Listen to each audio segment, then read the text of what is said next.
शिरपूर शहरात मध्यरात्री घडलेल्या थरारक घटनेत एटीएम चोरी करणाऱ्या आंतरजिल्हा टोळीचा पर्दाफाश करण्यात शिरपूर पोलिसांना मोठे यश मिळाले आहे।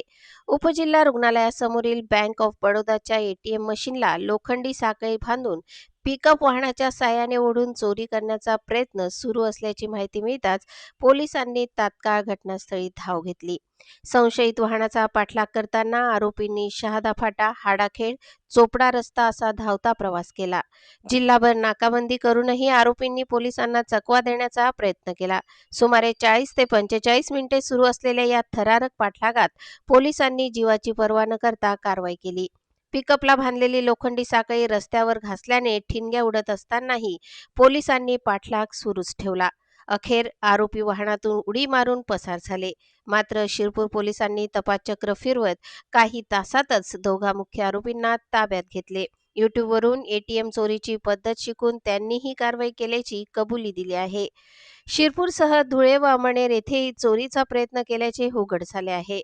पिकअप वाहन जप्त करण्यात आले असून आरोपींना पोलीस कोठडी सुनावण्यात आली आहे। या धाडसी कारवाईमुळे एटीएम चोरी करणाऱ्या टोळ्यांमध्ये खळबळ उडाली असून शिरपूर पोलिसांच्या सतर्कतेचे कौतुक सर्वत्र होत आहे।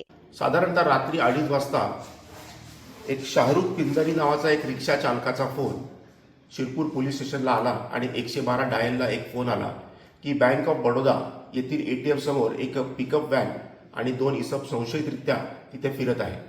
त्या अनुषंगाने सिनियर पीआय परदेशी व त्यांच्या टीमने तात्काळ तिथे धाव घेतली असता सदर पिकअप व्हॅन 2 इसम हे तात्काळ तिथे पळायला लागले।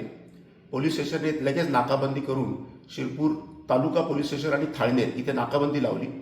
सदरची व्हॅन मध्य प्रदेश दिशेने पळू लागली, पण त्यांना कळलं की पुढे नाकाबंदी आहे म्हणून त्यांनी हाडाखेड नाकाच्या इथे पुन्हा टर्न मारून ते चोपडा फाट्याकडे जायला लागले। चोपडा फाट्याकडे देखील पोलिसांनी अतिशय जिद्दीने त्याचा पाठलाग केला।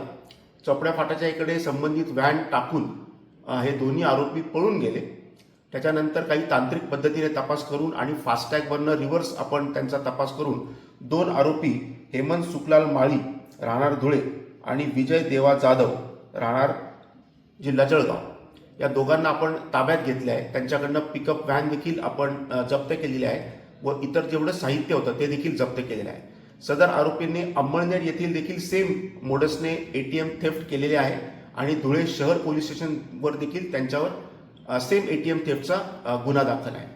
मी आपल्या माध्यमातून सगळ्यांना एक आवाहन करू इच्छितो की ज्याप्रमाणे शाहरुख पिंजारी रिक्षा चालक यांनी पोलिसांना अतिशय योग्य वेळी माहिती दिली आणि आपण हा इतका मोठा गुन्हा उघडकीस आणू शकलो, तसेच सर्व नागरिकांना असे आवाहन करण्यात येते की कोणत्याही स्थितीमध्ये आपल्याला काही सस्पिशियस आढळलं तर तात्काळ 112 डायल 112 वर आपण कॉल करावा। धन्यवाद।